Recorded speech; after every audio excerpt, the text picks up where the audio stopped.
Mon petit ami me trompait avec ma meilleure amie pendant son mariage, et nos amis le savaient tous et se moquaient de moi dans mon dos, mais je n'ai pas seulement ruiné leur mariage, j'ai ruiné leur vie. Quand j'étais à la fac, je faisais partie d'un groupe d'amis très soudés, et avec le temps, on est tous restés en contact. Nous étions 7, 4 gars et 3 filles. L'une des filles, appelons-la Hélène, était ma colocataire à la fac, et nous étions littéralement inséparables. C'est ma meilleure amie depuis, et j'ai récemment assisté à son mariage, c'est là que tout a basculé. Dans ce groupe, je sortais aussi avec l'un des gars depuis 8 ans, appelons-le Nick. Pour situer un peu, à la base, Nick était celui qui était le plus proche du groupe, mais après qu'on ait commencé à sortir ensemble, j'en ai fait partie aussi, et Hélène aussi, grâce à moi. Nick et moi avons commencé à sortir ensemble en 2e année, j'avais 20 ans à l'époque. En 8 ans, on a grandi ensemble. On a eu des hauts et des bas, mais on a toujours réussi à surmonter nos problèmes. Cette dernière année, je lui ai beaucoup parlé de mariage, mais il me disait sans cesse qu'il n'était pas prêt. Ça me paraissait bizarre, puisqu'on réussit tous les deux professionnellement, et qu'on vit ensemble depuis 4 ans. Je ne comprenais pas pourquoi le mariage semblait être un si gros problème.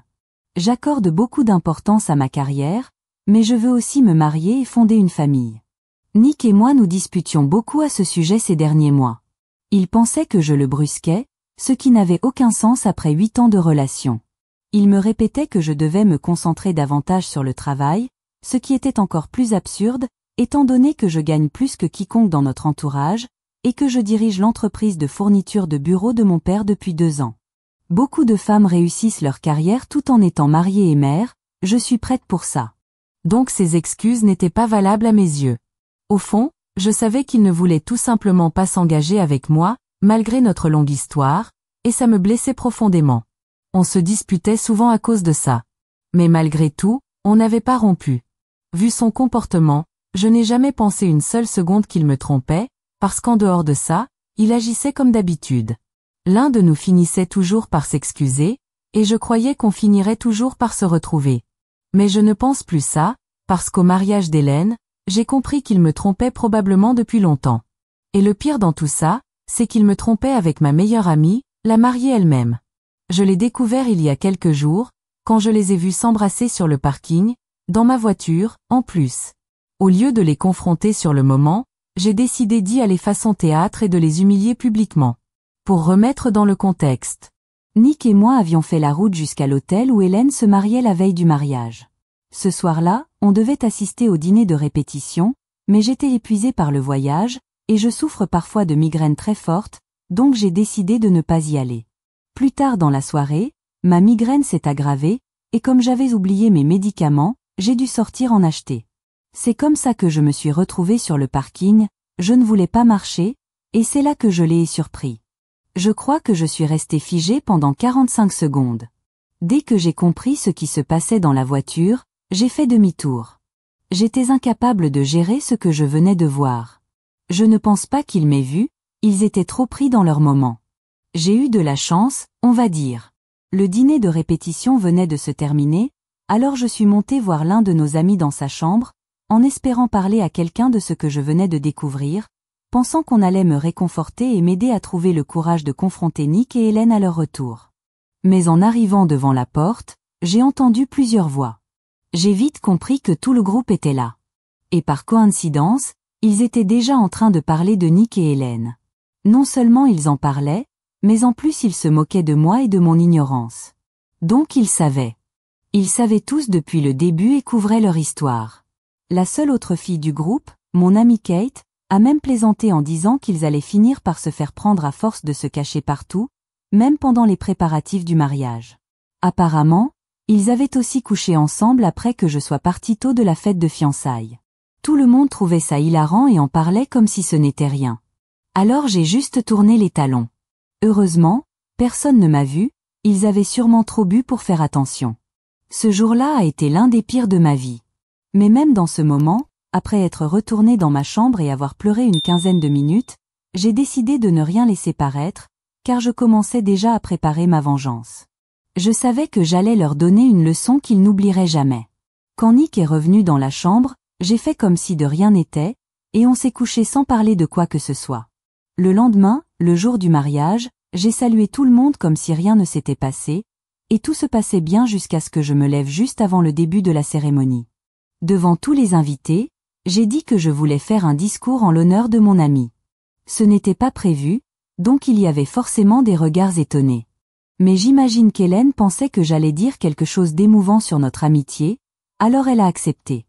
Grave erreur de sa part, car j'ai alors raconté ce que j'avais vu la veille, et ce que j'avais entendu devant la chambre de nos amis, l'histoire de la fête de fiançailles, les moqueries dans mon dos. Au moins, à ce moment-là, tout le monde a eu la décence d'avoir l'air gêné, mais je m'en fichais. Je ne voulais voir que les réactions de Nick et d'Hélène. Évidemment, dès qu'ils ont compris ce qui se passait, ils ont essayé de m'arrêter. Nick, qui était juste à côté de moi, a tenté de me faire asseoir et de me faire taire, comme si ça allait changer quoi que ce soit. Hélène, elle, a complètement pété les plombs et m'a accusée d'être jalouse, prétendant que j'inventais tout pour saboter son mariage, juste parce que mon copain ne voulait pas me demander en mariage. Mais elle en a trop fait, elle est devenue trop agressive. Son fiancé a fini par me croire, et il est parti. Quand elle a vu qu'il l'avait abandonné à l'hôtel, elle s'est mise à le poursuivre, et tout est parti en vrille. Moi, je m'en fichais complètement. J'ai juste repoussé Nick, je suis allée jusqu'au parking où j'avais déjà rangé mes affaires avant la cérémonie, et j'ai pris la route du retour. Ça fait 3 jours maintenant. Les 2 premiers jours, je n'ai eu de nouvelles de personne. Mais hier, Nick m'a dit que lui et Hélène reconnaissent qu'ils ont eu tort, mais que ce que j'ai fait était psychotique, parce que, selon eux, je n'ai pas seulement ruiné le mariage, j'ai détruit sa vie. Apparemment, ses parents ne veulent plus lui parler, et son fiancé l'a quitté. Elle est fauchée et sans abri, parce qu'elle comptait clairement sur ce mariage pour assurer son avenir, si tu vois ce que je veux dire. Soyons clairs, d'après ce que Nick m'a dit, Hélène est une vraie croqueuse de diamants, et ce mariage était une arnaque depuis le début. Elle et son fiancé ne se sont pas rencontrés grâce à leurs parents plus tôt cette année, comme ils l'avaient raconté à tout le monde, en réalité, ils se sont connus sur une application de rencontre. Son fiancé a 6 ans de plus qu'elle et avait reçu un ultimatum de ses parents. Se marier et se poser, ou continuer à sortir avec une nouvelle femme chaque semaine et être déshérité, l'héritage allant alors à son frère. Il a accepté de chercher quelqu'un de convenable, mais il n'était pas vraiment intéressé par le mariage. Il cherchait plutôt une partenaire qui accepterait une relation ouverte, sans succès, jusqu'à ce qu'il rencontre Hélène. Elle aussi était sans emploi depuis environ 1 an. Elle avait essayé pas mal de choses, mais n'arrivait jamais à garder un boulot plus de quelques mois. Son seul véritable objectif était d'épouser un homme riche et ne plus jamais avoir à se soucier de l'argent. Par chance pour elle, la famille de son fiancé est assez aisée. Tu vois où ça mène. Après quelques rendez-vous, ils se sont rendus compte que cet arrangement résolvait leurs problèmes à tous les deux. Pendant un moment, tout semblait aller parfaitement. Mais ensuite, j'ai fait ce discours au mariage, et évidemment, comme ses parents ignoraient tout de cet accord privé, il a été contraint de rompre. Il n'était pas question pour eux qu'il épouse une femme qui avait publiquement humilié toute leur famille. Donc même si leur arrangement aurait pu fonctionner, ce n'était plus possible, et ils ont dû tout annuler. Hélène vivait chez son fiancé depuis des mois et avait quitté son boulot dans la vente. Et maintenant, après ce désastre, ses propres parents refusent de la reprendre. Elle n'a nulle part où aller, et ce n'est pas comme si les offres d'emploi pleuvaient. Elle a peu de qualifications, et même si elle trouve quelque chose, ce sera probablement mal payé. Maintenant, ils me rendent responsable de la chute d'Hélène et me traitent d'insensible. Nick pense que j'aurais dû les confronter en privé au lieu de les humilier devant tout le monde. Ils sont dans une situation difficile, et apparemment, il s'attend à ce que je me sente mal pour eux. Franchement, je ne ressens pas de pitié pour Hélène, et je ne pense pas que sa vie soit foutue. Elle n'a qu'à trouver un emploi, le garder, et se débrouiller sans dépendre des autres. Ce n'est pas trop demandé. À vrai dire, je lui ai probablement rendu service. Ce que je ressens de bizarre, c'est la gêne d'avoir humilié publiquement leurs 2 familles. Je suis sûre que mon discours a laissé une mauvaise image d'eux. J'ai rencontré les parents d'Hélène, et ils sont très gentils. C'est la seule chose dans ce que Nick m'a dit qui m'a réellement affectée. Je me sens un peu mal pour eux. Je me dis que j'aurais pu éviter ce spectacle, les confronter en privé, rompre avec Nick, et tourner la page proprement. Mais maintenant, j'ai déclenché ce drame, et je ne sais pas trop quoi en penser. Est-ce que je suis une mauvaise personne pour avoir publiquement humilié ma meilleure amie et sa famille à son mariage parce qu'elle couchait avec mon copain ? Edition. Je ne sais toujours pas depuis combien de temps ça durait. La seule info que j'ai, c'est ce que j'ai entendu quand j'étais devant la porte, alors que mes amis parlaient. La plupart du temps, ils faisaient des blagues débiles sur la situation. La seule chose pertinente concernait la fête de fiançailles. Je suis partie tôt, je souffre de migraines dans les environnements bruyants. J'ai vu des médecins, je prends des médicaments, mais j'ai besoin de beaucoup de repos, donc je quitte souvent les événements tôt. Comme beaucoup de nos amis aiment rester tard, je n'ai jamais trouvé juste de demander à Nick de rentrer avec moi, donc il restait. Jusqu'à récemment, je ne soupçonnais pas du tout ses retours tardifs. Mais maintenant, je réalise que ça devait durer depuis un moment, et je n'avais aucune idée. Peu importe. C'est fini maintenant, et ils peuvent faire ce qu'ils veulent. Même si je ne pense pas que Nick soit l'homme avec qui Hélène veuille réellement passer sa vie. Il n'est pas aussi riche qu'elle voudrait. S'ils restent ensemble, elle attendra de lui qu'il travaille, parce qu'elle ne veut pas être le seul soutien financier, ce sont ses propres mots.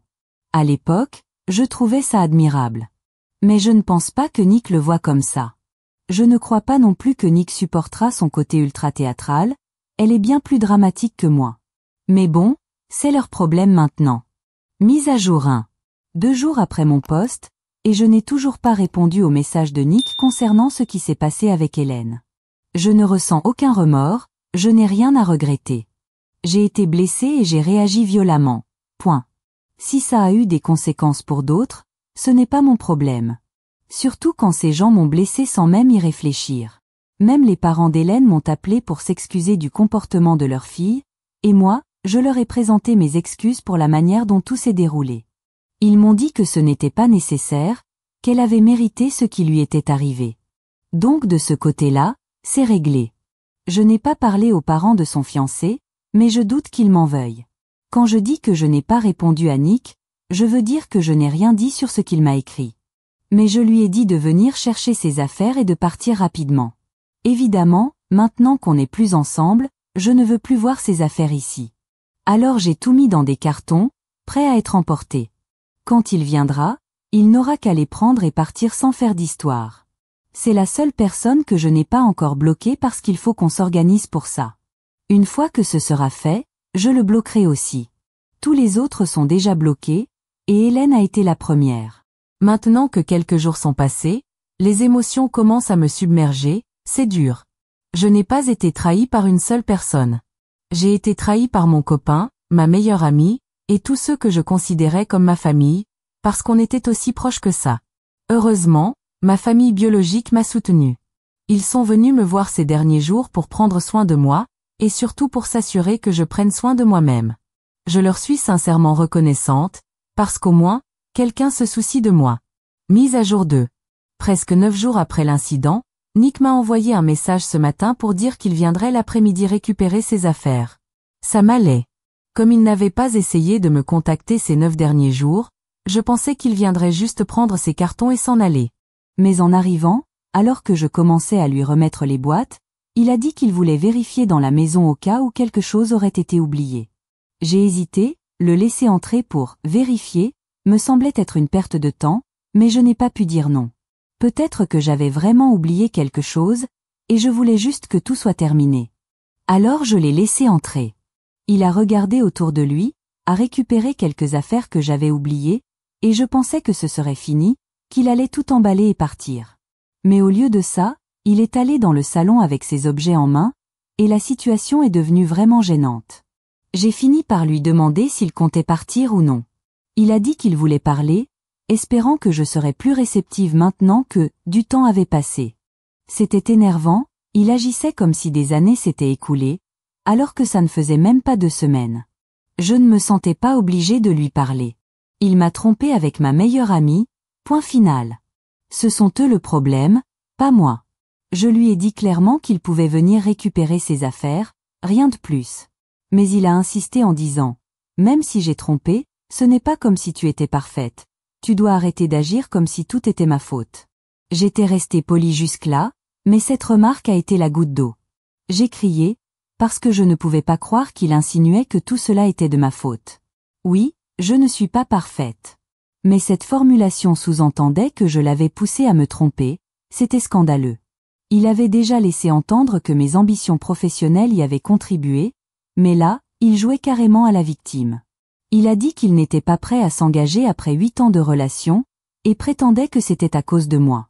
Si quelqu'un est malheureux dans une relation qui dure 8 ans, il doit rompre, pas tromper. Il a eu ce qu'il voulait. Un accès libre à moi et une relation libre avec elle, mais maintenant je suis toxique, parce que je refuse ça. J'ai hurlé jusqu'à perdre la voix. Même après ça, il se défendait encore, disant que je l'avais stressé et que moi aussi j'avais des défauts. J'aurais peut-être dû appeler la police, mais sur le moment, j'étais trop bouleversée. Finalement, j'ai ouvert la porte, je suis restée dehors en silence pendant qu'il débitait ses excuses. Il a traîné un moment, mais j'ai attendu. Il a fini par partir en disant « Tu peux faire semblant d'être une sainte, mais on sait tous les deux qu'il faut être deux pour ruiner une relation. » Techniquement, oui, j'ai créé ce duo, lui et Hélène. Je ne l'ai pas dit. Ça aurait déclenché une autre dispute, et je n'en avais pas la force. Il est parti. J'ai refermé la porte et tenté de me calmer. Même quand on était ensemble, il n'a jamais su reconnaître ses torts. Autrefois, je trouvais ça attendrissant. Aujourd'hui, c'est ce que je déteste le plus chez lui. Je suis soulagée qu'il soit parti quand il l'a fait, sinon, j'aurais peut-être lancé quelque chose. C'est terminé, et je me sens mieux. Je l'ai bloqué et je me concentre sur moi. Je vais plus souvent à la salle, j'écris dans un journal. C'est lent, mais nécessaire. Une relation de 8 ans, ça laisse des traces, même si je ne veux pas l'admettre. Je vais juste faire de mon mieux pour rendre ça supportable. Mise à jour 3. Cela fait 2 ans depuis ma dernière mise à jour. J'ai longtemps hésité à republier, et aujourd'hui, je me suis reconnectée. Voici où j'en suis. Mon travail est incroyable, mieux que jamais. Je suis devenue un peu accro au sport, et ça me fait un bien fou. Je n'ai plus aucun contact avec les anciens amis de la fac, et honnêtement, je m'en fiche complètement. Ma famille a été là à chaque étape, à prendre soin de moi, c'est tout ce dont j'ai besoin. Aujourd'hui, mon cercle est réduit. Quelques amis d'école et quelques collègues, mais ce sont des personnes sincères qui se soucient vraiment de moi. Depuis quelques semaines, j'ai commencé à fréquenter quelqu'un. J'avais mis ça de côté l'an dernier car je n'étais pas prête, encore marquée par ma précédente relation. Mais récemment, une amie m'a présenté son cousin lors d'un anniversaire. Il est très gentil, très attentionné, et je ne sais pas pourquoi, mais j'ai ressenti quelque chose dès notre première rencontre. Mon ami a organisé un rendez-vous pour nous, et on se voit depuis.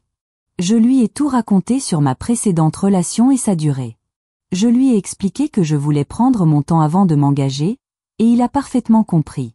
Il respecte mes limites, et il est si adorable qu'il m'a même dit qu'il était prêt à attendre parce que, selon lui, je suis la fille parfaite pour lui.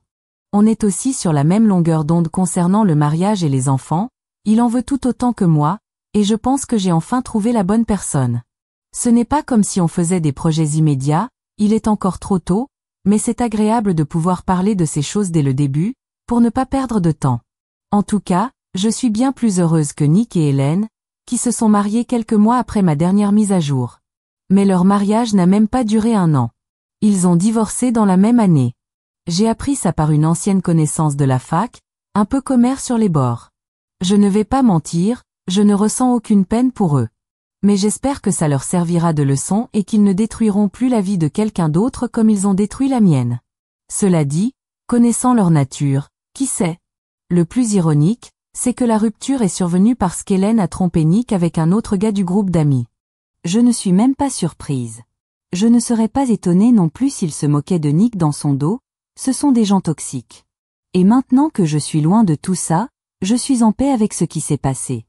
Je suis simplement contente de ne plus être mêlée à leur toxicité. Je peux dire aujourd'hui que j'ai vraiment tourné la page. Et oui, je suis heureuse. Mise à jour 4. Peut-être que vous ne vous souvenez plus de moi ou de mon histoire, mais je suis la femme qui a découvert que son petit ami la trompait lors du mariage de son ami. Ma dernière mise à jour date de 4 ans, donc beaucoup de ceux qui ont lu mon histoire à l'époque ne sont peut-être plus là. Vous pouvez relire mes publications sur mon profil si vous voulez un rappel. Voici donc la suite. Hélène s'est remariée avec un homme qui, apparemment, était riche, exactement ce qu'elle recherchait chez un partenaire. C'est étrange, parce que mon ex, Nick, ne l'était pas, et pourtant elle l'avait épousé. Mais ce deuxième mariage a duré encore moins longtemps que le premier. Peu après la cérémonie, elle a découvert que l'homme était un imposteur.